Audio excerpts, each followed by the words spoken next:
Greetings and salutations. I know it's been a while since my video. Real life has to come first. I do have my dogs in here with me. I have their calming music on. So if you hear a bark or two or anything, it's okay.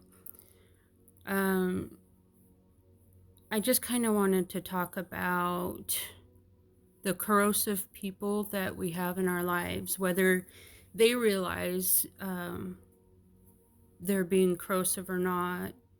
We don't know. You probably never will know, but you need to set up boundaries and stick to them. If you don't, it's a hard road, believe me. For example, I had a family member that I've asked repeatedly for years not to talk to me about other certain family members. And it's just too painful, it's too hard, and it hurts. Like, for example, we have 11 nieces and nephews. We would have over at our house every summer, usually for a week or longer, to show them a good time, give them a break from their parents, And every time they would come, we'd have different activities for them to do. We had game rooms set up, ping pong, the air hockey, everything, a craft room. They were everything to me. And they were taken away from me because their parents were jealous and they found out that I'm a lesbian. But mostly I think it was because they always had the attitude, take what you can and then fuck you very much. And it came time to where they kind of took everything we had.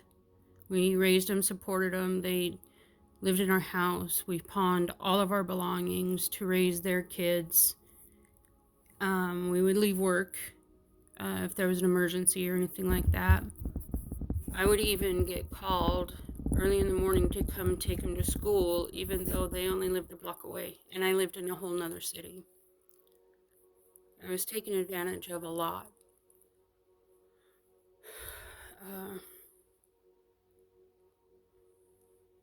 It's unbelievably hard when people use children as leverage.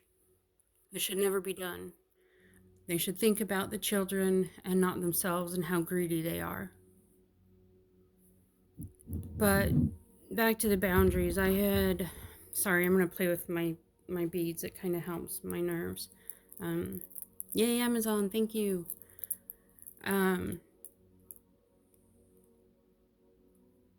I had asked repeatedly throughout the years not to be talked to about them because it hurts too much. Because the parents, who knows what they told the kids, but they're poisoned against me and my wife. We never did anything to them. I did, however, tell my brother that he was like one of the people that hurt me, like my sperm donor. Except for the sexual abuse.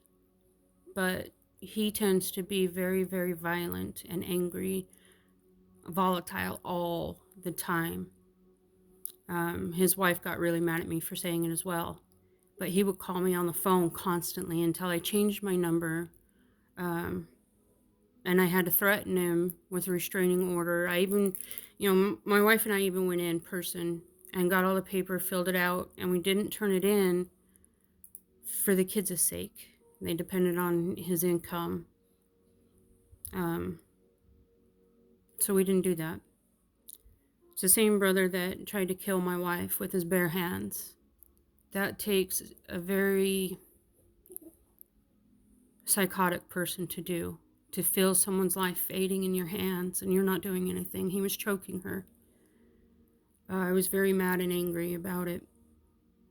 But my family, they didn't care. They just said it was no big deal, yada, yada, yada.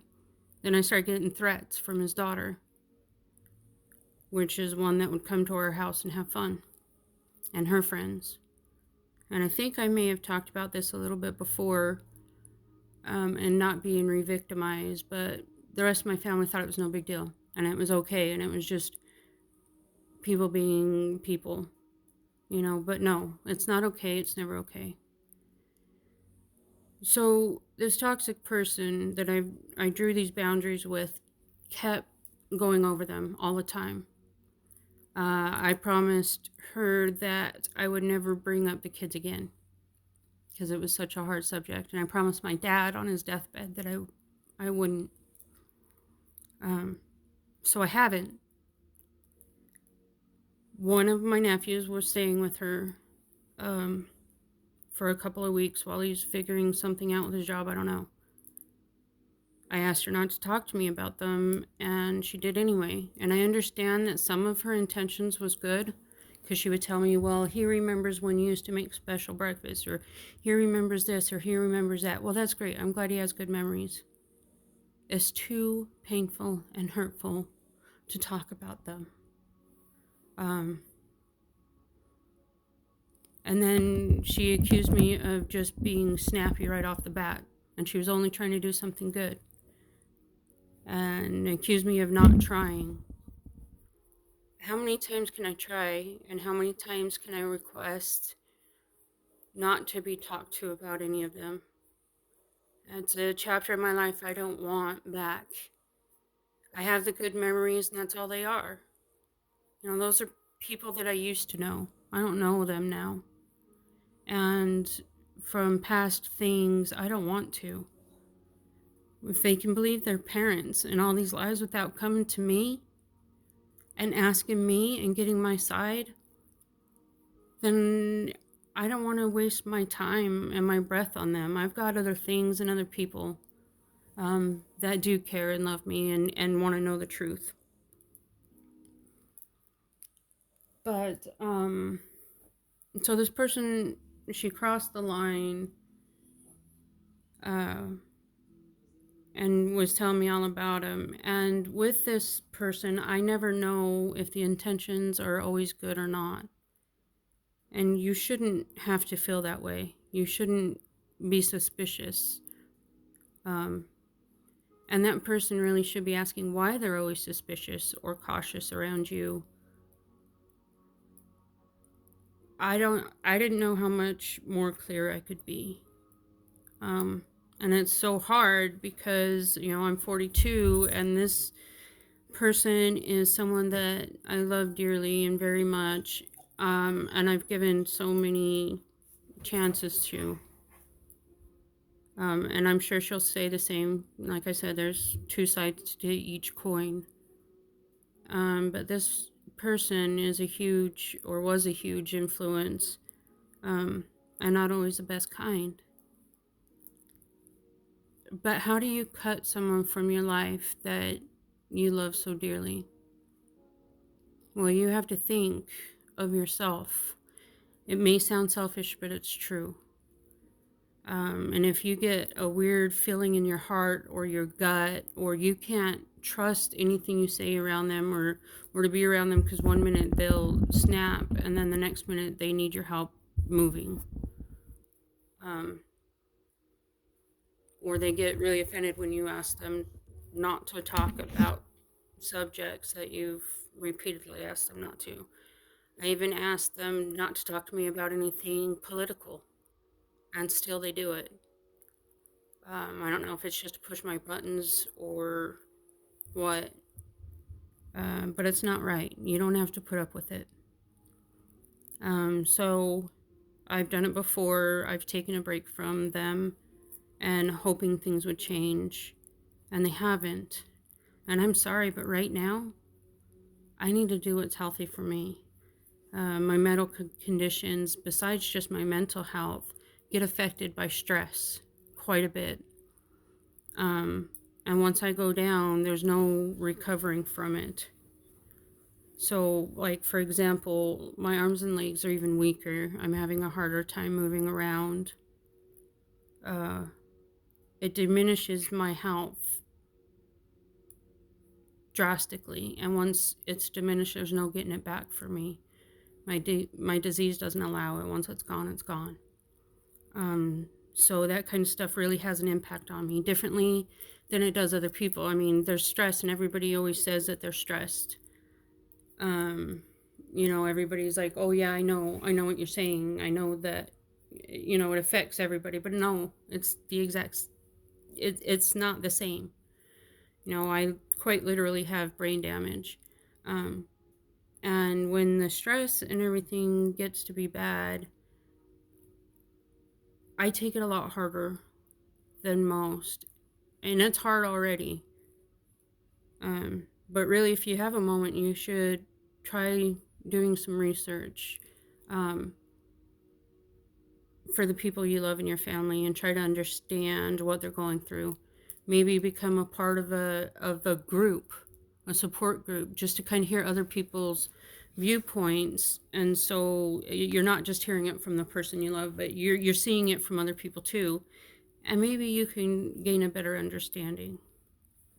Um, I know it's going to be really, really difficult and really, really hard to cut this person from my life.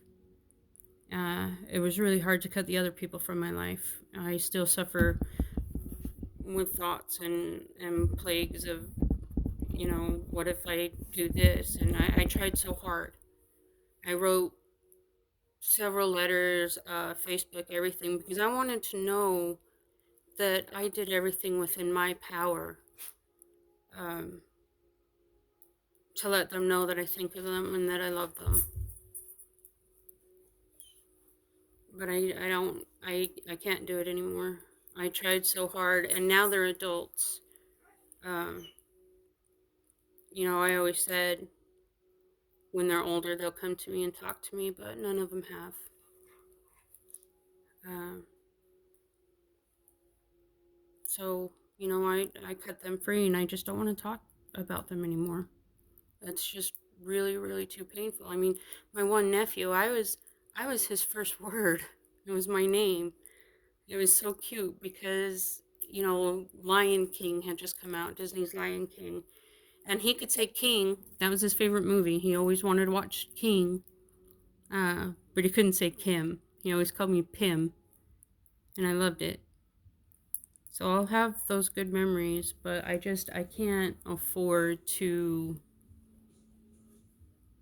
dwell on it anymore. It's affecting me way too poorly and more indifferently than other people.